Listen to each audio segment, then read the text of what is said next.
Às vezes jogar se torna algo meio cansativo e parece que nenhum jogo te encanta mais. São poucos os jogos que a gente fica pensando sobre ele o tempo todo, que você não consegue parar de jogar e até quando vai dormir você fica com ele na cabeça, sabe? E acontece que, meio que sem querer, no início desse ano eu acabei tendo esse tipo de obsessão com o jogo.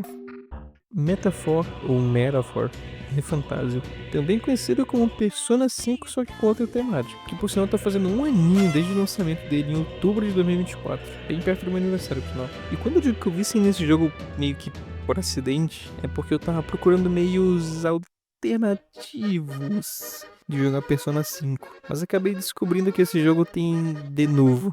E simplesmente não existe uma versão de PC craqueada dele. Então eu acabei indo pra outro RPG da Atlus, que eu já tinha ouvido falar, por sinal. E também queria jogar, mas minha prioridade era Persona. E assim eu baixei Metaphor. Que ao ver mais sobre o jogo, eu só ouvi elogios, que me chamou a atenção. Mas nunca que eu esperava que meus próximos dias seriam só basicamente jogar Metaphor e dormir pra acordar e jogar mais. Logo quando eu abri esse jogo, apareceu uma cutscene animada, que eu não sei explicar, cara. Mas eu lembro nitidamente de, por algum motivo, prestar muita atenção nessa cutscene. Literalmente, eu fui de totalmente entediado para totalmente entretido. E eu nem sei explicar o porquê. Mas aquilo me prendeu de um jeito inexplicável, cara.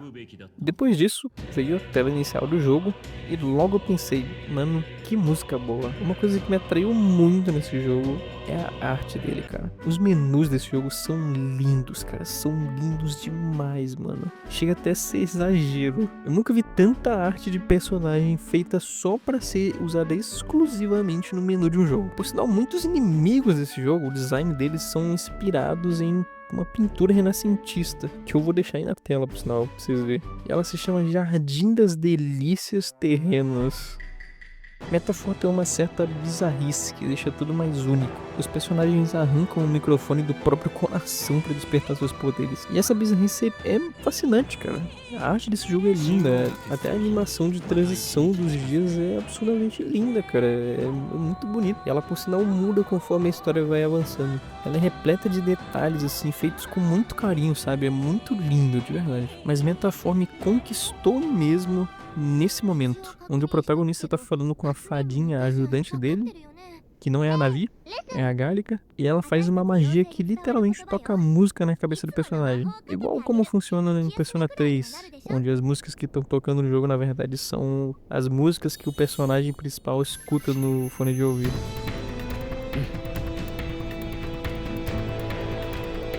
この世に初めて生まれた魔法は音楽なのよ。どう？乗ってきたでしょう。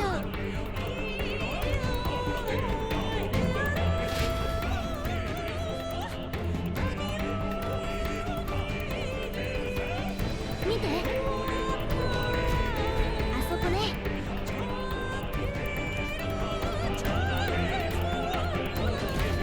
行くわよ。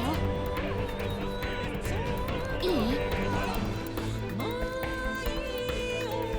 Nesse momento, eu me apaixonei por esse jogo. Metaphor segue meio que a mesma estrutura de Persona 5, sabe?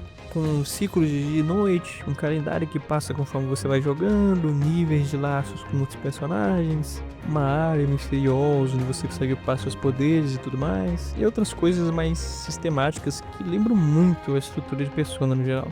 Metaphor você tem uma exploração muito grande, por mais que não seja exatamente um mundo aberto, você tem mais liberdade até para usar seu tempo no jogo, tanto que eu só fui realmente me preocupar com o tempo lá pro final do jogo. E aí eu percebi que eu me fudi porque eu usei meu tempo muito mal e eu fiquei sem fazer tudo que eu queria. As personas desse jogo se chamam arquétipos, e por mais que eu tenha feito essa comparação, elas estão mais para classes de personagem do que personas em si. Aqui em Metaphor, cada personagem pode usar o arquétipo que quiser, inclusive podendo combinar as habilidades de outros arquétipos. Então dá pra você criar tipo um megazord de habilidades com skills de outros bonecos, tudo em um boneco só. E eu devo dizer, pra mim, esse sistema de arquétipo ele é muito melhor que o sistema de personas. Eu sinto que usar personas é como se eu estivesse invocando bichinhos, e os arquétipos são tipo transformações dos personagens. Eu acho mais da hora, sabe? Deixa mais único e mais, pô, fodão. É muito legal você upar os arquétipos e ficar olhando a silhueta do próximo nível do arquétipo e ficar tipo, caralho, que porra é essa? Que é isso? Como que isso aqui é, velho? Apesar de alguns deles serem bem feios, hein, vou dizer. O combate de turno desse jogo, ele é bem diferente do de Persona. Ele parece bem mais com o de Shin Megami Tensei, com os pontos de ação, onde as ações podem gastar metade do custo caso ela acerte a fraqueza e tudo mais. E algumas ações, por sinal, custam mais de um ponto. Particularmente, eu acho esse sistema muito bom, mas nesse jogo aqui tem alguns bosses que eles simplesmente abusam dessa mecânica e fica quase impossível jogar. É quase inganhável a batalha, foda-se. Metafor, você não é necessariamente obrigado a lutar no modo de turno contra todos os inimigos. Na verdade, você tem como matar os inimigos mais fracos fora do combate de turno, enquanto você consegue enfraquecer os inimigos mais fortes antes do combate de turno começar, para começar com uma vantagem na batalha. Pode que na prática acaba que você é obrigado a fazer isso, porque se você começar na desvantagem, amigão, é quase morte na certa se o inimigo for muito forte. Então é um sistema interessante, mas ele é melhor mesmo para situações onde você não precisa perder tempo com inimigos que morrem com um hit, sabe? Mas eu devo dizer, para mim o pior problema desse sistema é que tem algumas armas que você usa no personagem principal que elas são horríveis, elas são nojentas de usar. Chega, mano, angustiante, cara. Pra mim a pior de todas foi a espada grande, que o personagem ele não consegue dar 2 hits seguidos. Ele sempre toma o ataque do inimigo e começa a batalha de turno na desvantagem. Caralho, mano, por que fizeram assim essa merda, cara? É muito ruim, é muito ruim. Agora, uma parada que eu achei muito foda nesse jogo é a trilha sonora dele. Que apesar de não ter uma variedade absurda de músicas, eu me lembro de todas elas, cara. A música tema de Grand Trade provavelmente nunca mais vai ser da minha memória. Sem contar que a música de batalha desse jogo, meus amigos, que música boa, cara. De verdade, toda vez que eu ouço essa porra, parece que eu tô tendo a luta mais épica de todas. Eu não sei qual que é a tara da Atlus de colocar músicas tão absurdas de boas como tema de batalhas normais dentro do jogo. Inclusive é engraçado como eu me perguntava em que idioma esse cara canta essa música. E recentemente a Atlus postou um vídeo da letra dessa música. E adivinha? Eu ainda não tenho ideia do que tá dizendo aqui, cara. Isso é um idioma? Que isso, sabe? Mas a música é muito foda, foda-se. Essa e muitas outras. É difícil achar uma música ruim nesse jogo. Se tem alguma, né? Se tem uma coisa que esse jogo tem, trilha sonora incrível. Outra coisa que me deixou totalmente fascinado nesse jogo é a história dele. Eu sei que eu já elogiei muito esse jogo, mas sério, a história desse jogo, sem exagero, eu acho que é uma das histórias mais bem contadas que eu já vi. E eu nem tô falando só de jogo. Eu não acho que ela seja a história mais revolucionária do mundo. Não acho que ela seja aquela história tipo, nossa, nunca ninguém criou um plot desse, sabe? Ela não reinventa a roda. Mas eu quero dizer que, tipo, o jeito que ela é contada, o ritmo, cara, os personagens são incríveis. A mensagem dela e a temática dela em si, que é mais séria, sabe? E a forma como as coisas são mostradas pra você com sutileza desde o início do jogo. De verdade, eu fiquei do início ao fim desse jogo me interessado na história dele. Por mais que eu não seja um cara que ligue tanto assim pra história de jogo, pra mim se o jogo for muito, muito bom, a história dele tem quase que um aval pra ser uma bosta, sabe? Eu não vou ligar tanto, mas é óbvio que se ela for boa, pra mim é um charme a mais ele pro jogo. Mas a história de Metafor, ela foi tão boa, mas tão boa que pra mim ela é praticamente o carro-chefe do jogo. E entendo que eu não tô dizendo que o jogo é ruim, o jogo é ótimo, o jogo é incrível, mas a história dele é tão boa que ela virou o fator principal dele.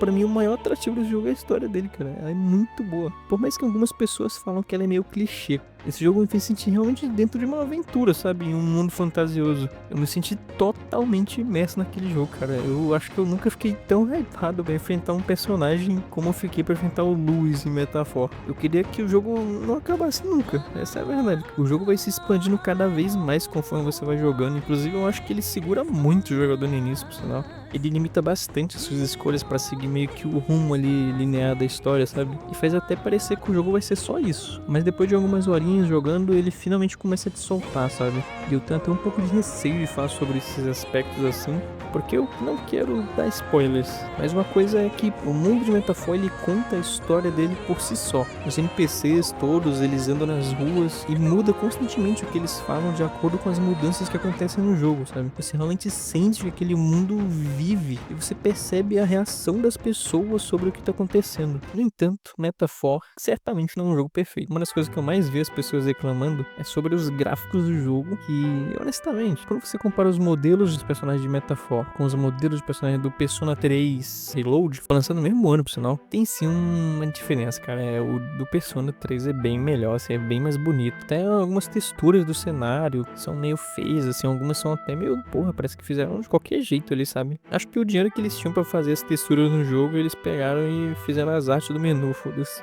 Como eu já tinha dito antes, o combate durante a exploração podia ser um pouquinho melhor, né? Sabe, só poder jogar com uma arma de várias é meio zoado. O moveset das armas é tosco demais, sério mesmo, velho. Só a espada reta funciona praticamente. E algumas dungeons, assim, principalmente as de side quests, elas são meio que recicladas, sabe? Tem muito inimigo parecido também, só muda a cor e tudo mais. E alguns bosses são absurdamente difíceis, cara. Chega a ser nojento, chega nem faz sentido, sabe? É bizarro. Praticamente te obriga a usar itens específicos, assim, que, sabe, dão um dano absurdo, que dá hit kill no boss. O jogo definitivamente não é perfeito, mas Metaphor me fez sentir algo que eu não sentia há muito tempo, cara. Acho que o último jogo que eu me apaixonei completamente a ponto de querer jogar ele o tempo todo, assim, sabe, de esquecer o tempo passando, assim, enquanto eu jogo, acho que foi o Bloodborne, cara. Acho que nem mesmo o Elden Ring, que foi tipo um dos melhores jogos que eu joguei nos últimos anos, me prendeu tanto quanto o Metaphor. Ele fez eu me sentir de verdade uma aventura, cara.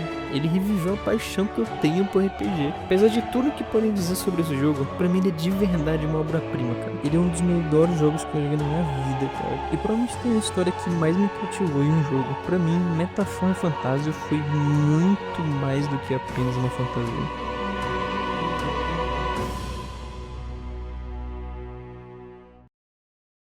Dito tudo isso, a Maria é o melhor personagem do jogo disparado, foda-se.